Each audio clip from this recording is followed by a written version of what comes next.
Здравствуйте! На телеканале «Новый век» программа «Вызов 112» в студии Эльвира Фазлеева. И сегодня мы расскажем, какой приговор вынес суд Зибинисо Аскаровой. Пояснила, что не хотела убивать ребенка, просто накрыла одеялом для того, чтобы он не мешал. Женщина задушила своего ребенка и выкинула в мусорный контейнер.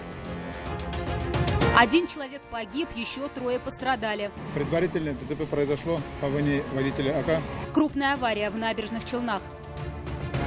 Покажем, что на карте есть, а в реальности отсутствует. Резкая яма, движок глохнет, вода в салон. Автомобиль ушел под воду на дороге, которой на деле не оказалось. Это и не только в ближайшие 10 минут. Поставили точку в громком деле. Сегодня в Приволжском суде Казани вынесли приговор 29-летней уроженке Узбекистана Зибинисо Аскаровой, которая обвиняется в убийстве собственного новорожденного сына. Напомним, сразу после этого она выбросила тело младенца в мусорный контейнер, где на улице Габишева. Какое наказание понесет подсудимая, расскажет Динара Камалова. Страшную находку в мусорном контейнере обнаружила жительница одного из домов по улице Габишева 27 февраля. Выбрасывая мусор, она увидела мертвого младенца, после чего вызвала полицию. Через считанные дни правоохранители задержали подозреваемую. Ею оказалась 29-летняя Зибинисо Аскарова. Вину в совершении данного преступления она не признала. Пояснила, что не хотела убивать ребенка, просто накрыла одеялом для того, чтобы он не мешал другим людям, которые находились в данной квартире. Вместе с тем ее показания опровергаются материалами уголовного дела, в частности, это заключение экспертов, согласно которому подсудимая после рождения положила ребенка лицом вниз. Положив ребенка лицом вниз, женщина перекрыла ему доступ к кислороду, в результате чего младенец незамедлительно скончался. Позже бездыханное тело малыша она завернула в полотенце и полиэтиленовый пакет, а затем выбросила в мусорный бак. Избежать наказания не позволила наружная камера видеонаблюдения. Государственное обвинение просило 4 года, 6 месяцев лишения свободы, судом назначено наказание до 4 лет лишения свободы с отбыванием в колонии поселения. К слову, у Зибинисо есть еще 2 детей, 8-летний мальчик и годовалая девочка. Мальчик живет с отцом, девочку поместили в 18-ю больницу. Будет ли она находиться вместе с матерью в местах лишения свободы, будет решать служба исполнения наказания. Динара Камалова, Айрат Назипов, Азат Самигуллин, «Вызов 112». Суд вынес приговор 35-летнему жителю Чистополя. Он обвинялся в нападении 29 марта на 12-летнюю девочку и открытом хищении у нее 17 рублей. После этого злоумышленник избил подростка, сопровождая свои действия угрозами убийством, которые девочка восприняла реально. Нападавший потребовал, чтобы она принесла ему 1000 рублей, но та смогла вырваться и убежала домой. Полицейские обнаружили у нападавшего у бывшей жены. Оказалось, что он уже был ранее судим за ограбление и разбойное нападение. Освободился только в сентябре минувшего года. С учетом особо опасного рецидива суд приговорил Евгения Пирожкова к 4,5 годам лишения свободы с отбыванием наказания в исправительной колонии особого режима. На картах есть, в реальности отсутствует. В Казани водитель утопил свой автомобиль, доверившись картам и навигатору, поехав там, где рекомендовал электронный штурман. Только дорога в один момент превратилась в реку с камышами по берегам, дно которой местами резко уходило вниз. Лина Зинатуллина продолжит. Тут уже камыши начали расти, посмотрите. Ехали в гости, но суровая реальность изменила планы. И не только на этот вечер, рассказывают молодые люди. Дорогу к месту назначения не знали. Посмотрели карту, проложили маршрут на навигаторе и тронулись в путь. Ехали, то есть нормальная дорога идет. Потом резкая яма, движок глохнет, вода в салон, машина вся в воде. То есть дорожные службы этим вообще не занимаются. Что было потом, снимали на телефон, не для развлечения, как доказательство. Самостоятельно его машина передвигаться уже не может. Подозревает, что был гидроудар. Автомобиль помогли вытащить неравнодушные водители. Вышли, начали выталкивать, хорошо, еще мужик поехал на джипе. Он до сюда доехал, тросом начал тянуть. То есть там чисто резкая яма такая. Уже после стали думать, может, они ошиблись, и дороги здесь нет. Но все карты говорят, что она есть, вернее, должна быть. Навигатор показывает прям дорогу. То есть протяженность, получается, по 3-й Клиновой начинается от перекрестка до самого завода Хитона.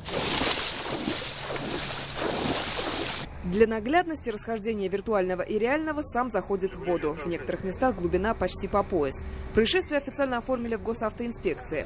И теперь владелец автомобиля намерен искать правды и компенсации всех убытков. Говорит, дело даже не в стоимости автомобиля, а в принципе. Лидия Анатольевна, Динар Камалова, Константин Бушуев, вызов 112. 1 человек погиб, 3, включая 2-летнюю девочку, пострадали в результате аварии, что произошла сегодня утром в Набережных Челнах в районе Боровецкого леса. Там столкнулись АК и внедорожник «Мерседес». Сергей Хайдаров с подробностями. Столкновение было лобовым. Избежать аварии, когда перед «Мерседесом» появилась АК, его водитель не смог. Предварительно ДТП произошло по вине водителя АК, который при повороте налево не убедился в безопасности своего маневра, выехал на встречную полосу и совершил столкновение со встречной автомашиной «Мерседес». За рулем микролитражки находилась 77-летняя женщина. От полученных травм она скончалась на месте до прибытия врачей скорой помощи. Чтобы извлечь ее тело из искореженной машины, спасателям пришлось использовать гидравлический инструмент. В «Мерседесе» ехала семья. Отец, мать и 2-летняя дочь. Пострадали все. Люди были госпитализированы. Мужчина с переломом левого предплечья, а его жена с черепно-мозговой травмой. О состоянии ребенка врачи решили сделать выводы после обследования. Сергей Хайдаров, вызов 112. Спровоцировал аварию, сам того не желая. Курьезное ДТП, произошедшее на Мамадышском тракте Казани, зафиксировал видеорегистратор, проезжающий мимо машины. Автоинспектор решил перейти дорогу в неположенном месте и начал останавливать автомобили. Плотное движение сыграло свою роль, и одна из машин протаранила другую, не успев вовремя остановиться. По предварительной версии, сотрудник ГИБДД переходил проезжую часть после того, как поставил камеру видеофиксации. В результате инцидента никто не пострадал.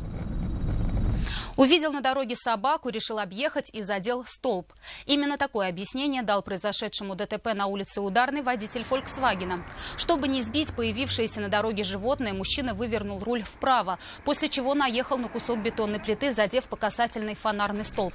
Автомобиль лишился бокового зеркала. Животное в происшествии не пострадало.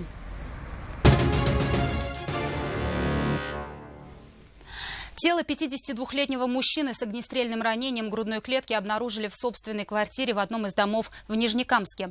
Мужчина жил один, алкоголем не злоупотреблял. Тревогу забили родственники, когда он перестал выходить на связь. Как установили эксперты, смерть наступила 2 днями ранее от выстрела из самодельного пистолета. Сейчас следователи устанавливают все обстоятельства смерти и рассматривают все возможные версии, в том числе и самоубийство. В комнате обнаружили предсмертную записку. Одно огнестрельное ранение у меня получилось в области грудной клетки с повреждением сердца и легких. Человек спиртонию не употреблял, работал. То есть, в принципе, был относительно положительным гражданином. За исключением некоторых моментов, где он там ранее неоднократно обращал внимание на то, что с чьей-то стороны испытывают определенное давление. Мошенничество под видом продажи земли. Сегодня Вахитовский районный суд Казани вынес приговор бывшему руководителю коммерческой фирмы Михаилу Рыбаку. Как следует из материалов уголовного дела, подсудимый, используя служебное положение, похитил денежные средства около 100 татарстанцев, обещая выделить им земельные участки. Ущерб в общей сложности превысил 15 миллионов рублей. Айрат Назипов о преступлении и наказании. Так вину признал, раскаиваюсь. То есть сделал попытку вернуть денежные средства потерпевшим, но не успел. История мошенничества Михаила Рыбака, согласно уголовному делу, началась еще в 2014 году. Тогда бывший руководитель общества с ограниченной ответственностью «Арс» заключил с другой фирмой договор о продаже земельных участков в разных районах республики. Кроме продажи, фирма должна была искать покупателей и заключать с ними договоры на бронирование от своего имени. Однако Рыбак, заведомо зная, что согласно условиям договоров он не имеет права получения денежных средств в счет продажи земельных участков, получил от граждан денежные средства, которые, не перечисляя на счет ООО, с которым были заключены договоры, и не исполняя взятые на себя обязательства перед гражданами по оформлению земельных участков, похитил и распорядился по своему усмотрению. Следователи установили, что за 1 год Рыбаку удалось обмануть порядка сотни татарстанцев. Общий ущерб составил свыше 15 миллионов рублей. И хотя сегодня в зале суда не было потерпевших, подсудимый обещал возместить пострадавшим ущерб. Сторона защиты намерена возмещать ущерб, но, к сожалению, в условиях домашнего ареста это не представилось возможным. Поэтому мы суд просили не лишать свободы Рыбак Михаила Викторовича для того, чтобы именно возместить причиненный материальный ущерб. Впрочем, добиться условного наказания в отношении Михаила Рыбака защите также не удалось. Сегодня Вахитовский районный суд Казани приговорил подсудимого к 5 годам лишения свободы и в исправительной колонии общего режима. Айрат Назипов, Азат Самигуллин, Вызов 112. Это все, о чем мы успели вам рассказать. Обо всех происшествиях вы можете сообщать нам по телефону 570 50 50. В студии была Эльвира Фазлиева. До встречи и не бросайте вызов судьбе. Вдруг она его примет.